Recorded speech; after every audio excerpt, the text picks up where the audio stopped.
Bonjour à tous, c'est Jean-Luc Haut sur sa chaîne YouTube.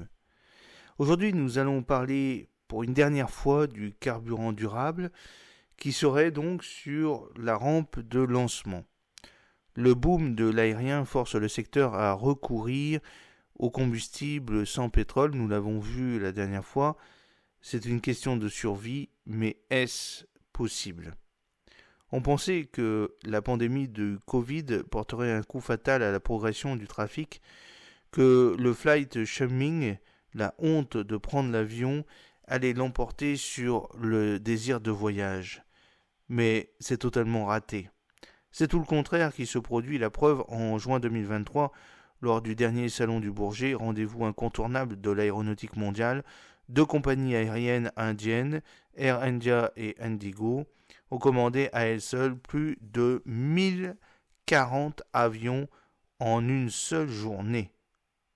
Partout dans le monde, de l'Inde au Vietnam, en passant par le Chili, des aéroports géants sortent de terre. L'Association du transport aérien international, l'IATA, prévoit 200 millions de passagers supplémentaires cette année, soit 4,7 milliards de voyageurs au total. Champagne pour le secteur, donc, mais reste tout de même un problème majeur, bien difficile à mettre sous le tapis. Comment concilier ce boom de l'aérien avec les impératifs de la transition écologique? Le secteur de l'aviation y joue sa survie.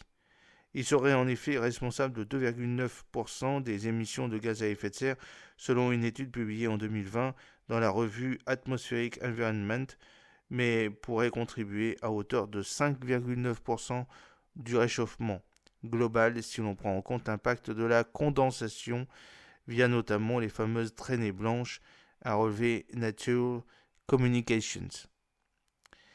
La promesse de l'Organisation de l'aviation civile internationale est pourtant limpide. Zéro émission nette de dioxyde de carbone à l'horizon de 2050, mais il lui faudra trouver les moyens de la tenir. Parmi les options envisagées, l'avion électrique ou la propulsion à hydrogène. Mais cette dernière technologie ne sera pas au point avant des décennies.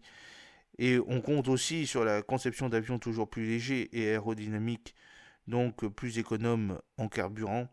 Mais le Graal actuel tient dans un sigle obscur, le CAD pour carburant d'aviation durable ou SAF, Sustainable Aviation Fuel.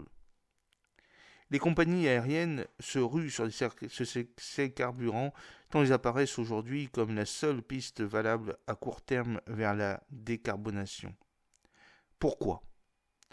Parce que ces carburants sans pétrole ont l'avantage de pouvoir être intégrés sur les moteurs d'avions existants et réduisent de 80% les émissions de CO2 par rapport au kérosène.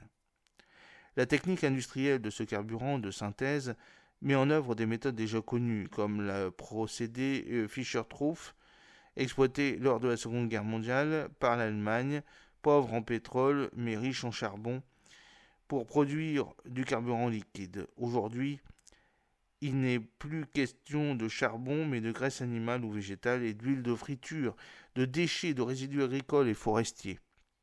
Grâce à un procédé chimique, la matière première est transformée en gaz de synthèse puis en substitut de kérosène. L'État français demande aux compagnies aériennes d'incorporer 1,5% de carburant durable au kérosène cette année, 6 en 2030, 34 en 2040 et 70% en 2050. Outre des critères techniques de conformité aux normes de kérosène, la certification CAD atteste que le combustible et sa matière première respectent des considérations de durabilité à la fois sociale, économique et environnementale, en particulier de ne pas entrer en concurrence avec la chaîne alimentaire humaine ou animale. À Grand Puy, en Seine-et-Marne, Total Energy, par exemple, convertit une raffinerie classique en plateforme zéro pétrole.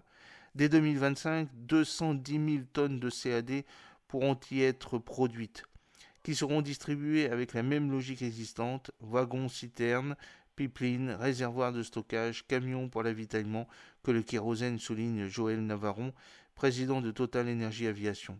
Grâce au recyclage d'huile de cuisson, la compagnie française produit déjà ce carburant durable à Gonfreville-Lorger, près du Havre, du biodiesel à la MED. Le problème, c'est qu'il n'y a pas assez de carburant durable disponible sur le marché pour répondre à la demande, constate Marc Rocher, président d'Air Caraïbes. Les compagnies aériennes se lancent donc dans une course pour vérifier leur approvisionnement. Air France-KLM a signé des accords stratégiques avec le finlandais Nest et l'américain DG Fuel pour obtenir 1,6 million de tonnes de CAD entre 2023 et 2036, ce qui, comparé à l'utilisation de carburants fossiles, éviterait d'émettre 4,7 millions de tonnes de dioxyde de carbone. Aux États-Unis aussi, le CAD est furieusement tendance. Il faut aller vite sur les carburants durables car ils représentent une partie de l'aviation dans l'avenir, explique au point le directeur général de Delta Airlines, E.D.S. Bastien. C'est pourquoi nous avons créé un hub consacré à la production dans le Minnesota. Reste la question du prix, cher, très cher. Une tonne de ce carburant durable coûte 3 500 € sur le marché mondial, 5 000 en France contre 800 pour le kérosène classique. Des tarifs approximatifs car pouvant varier en fonction des lieux de livraison à fiscalité variable et des accords mondiaux conclus entre compagnies aériennes et pétroliers. On estime qu'ils peuvent atteindre 8 fois le coût du kérosène.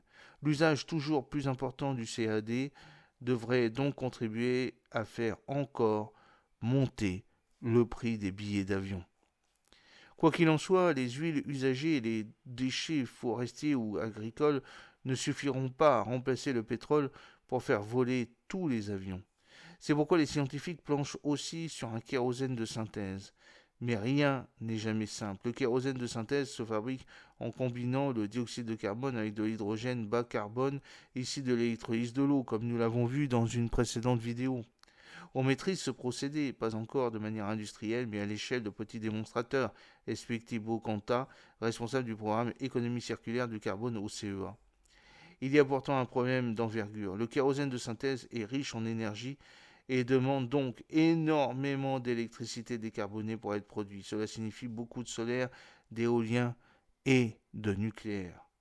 Au regard de la réglementation européenne qui vise l'incorporation de kérosène de synthèse à hauteur de 35% en 2050, il faudrait l'équivalent de la production de 7 réacteurs EPR pour couvrir les besoins des seuls aéroports de Roissy, Charles de Gaulle et Orly.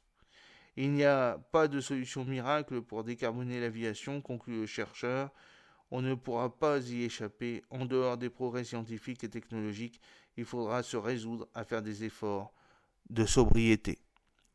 J'espère que cette petite vidéo vous a plu. N'oubliez pas de cliquer sur le pouce pour la promouvoir, de vous abonner si ce n'est pas encore fait et de partager cette vidéo sur vos réseaux sociaux.